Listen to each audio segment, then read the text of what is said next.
अल्लाह की इबादत करने वाले कलमा उसका पढ़ने वाले हैं।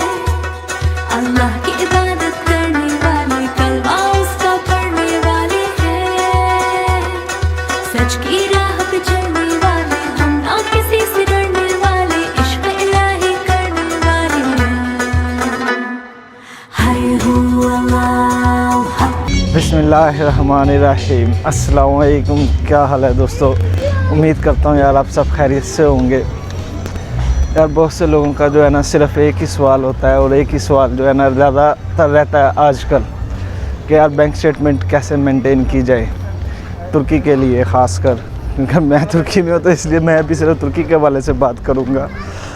लेकिन नॉर्मल भी अगर देखा जाए तो यार कोई फ़र्क नहीं है बैंक स्टेटमेंट के हवाले से। और बहुत से लोगों का यार एक ही सवाल होता है, अकाउंट में कितने पैसे होने चाहिए, कितनी स्टेटमेंट होनी चाहिए।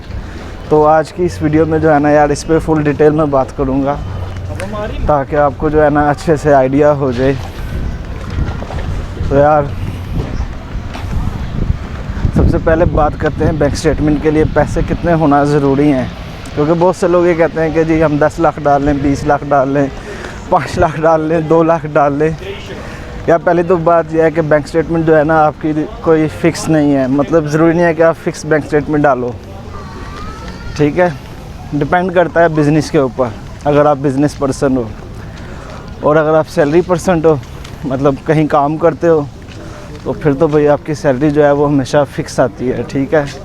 उसमें ऊपर नीचे वाला तो सीन होता नहीं, क्योंकि बिज़नेस में चलो ये सीन हो जाता है ऊपर नीचे, क्योंकि बिज़नेस में प्रॉफिट कभी भी होता है, कभी भी नुकसान हो जाता है। तो इसलिए यार बिज़नेस में जो है ना कह लो फ़िक्स नहीं होती। बिज़नेस में आप मतलब जितनी मर्ज़ी चाहो शो कर सकते हो, जितना मर्ज़ी बैलेंस चाहो निकाल डाल सकते हो। क्योंकि बहुत से लोगों का जो सवाल होता है ना असल में यार वो यही सवाल करते हैं, जी हम इतने पैसे डाल के निकाल के मतलब किस हिसाब से बैंक स्टेटमेंट बनाएं।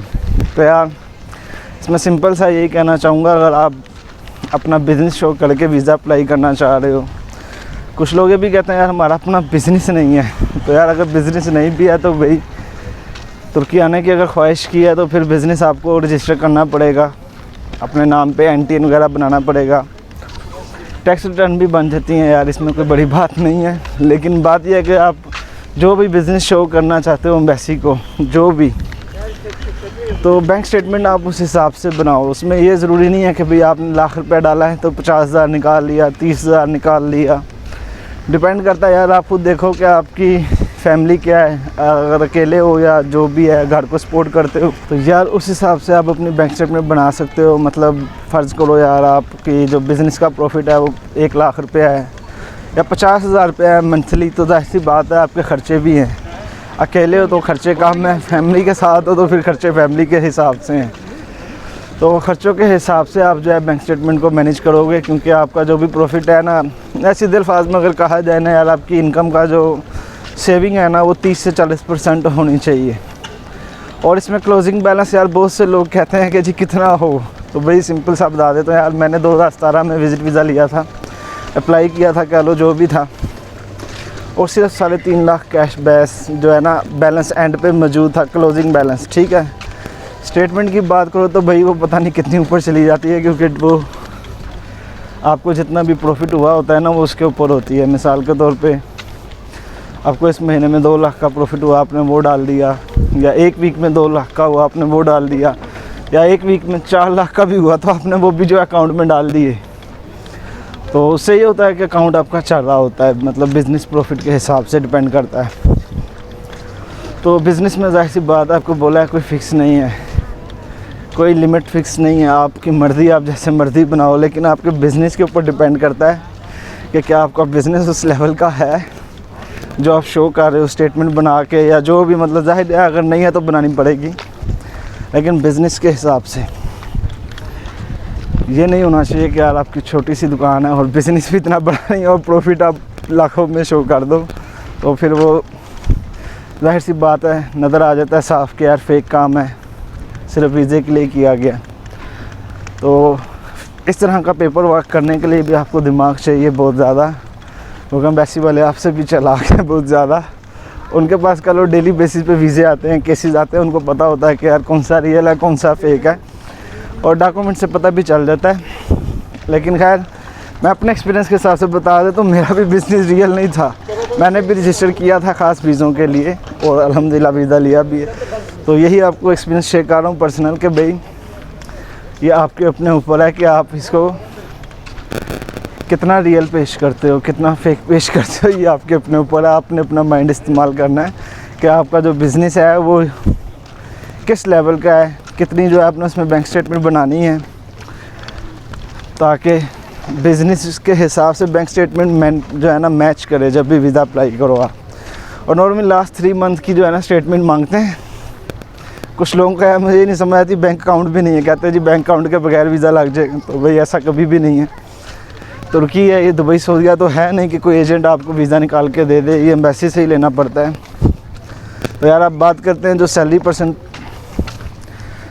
पे जो भी काम करते हैं आप उनके हवाले से भी बात कर लेते हैं।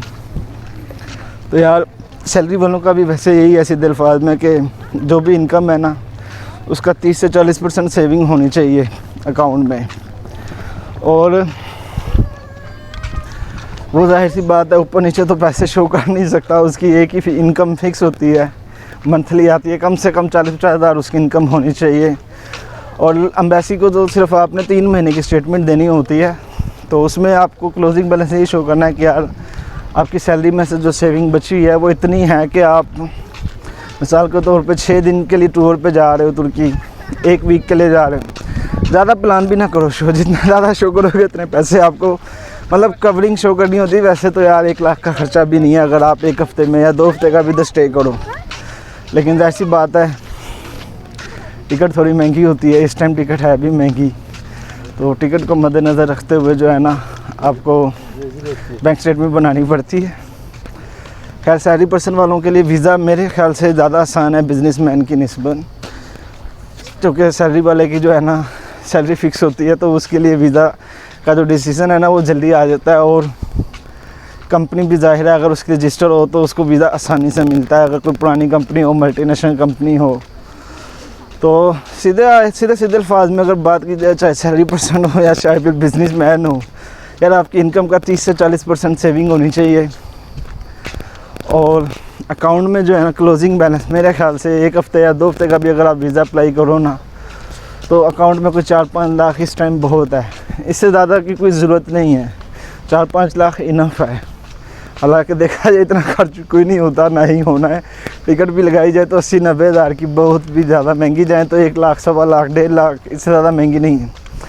बाकी बात करें ना रहने का, खाने पीने का, वो इतना खर्चा नहीं है यहाँ पे और ना ही होता है। तो उम्मीद है यार आपके बात समझ आ गई होगी कि आपने बैंक स्टेटमेंट कैसे मैनेज करनी है। मतलब कोई फ़िक्स नहीं है, बिज़नेस है, बिज़नेस के हिसाब से। सैलरी पर्सन है उसकी तो ज़ाहिर है मंथली इनकम आनी है, वो नहीं कर सकता ये काम, ये बिज़नेसमैन कर सकता है अपने बिज़नेस के हिसाब से। तो अगर वीडियो अच्छी लगे तो लाइक, शेयर और कमेंट करके ज़रूर बताइएगा। मैं इंशाल्लाह आपसे मिलता हूँ अगली वीडियो में, तब तक के लिए दुआ में याद रखिएगा। अल्लाह हाफिज़।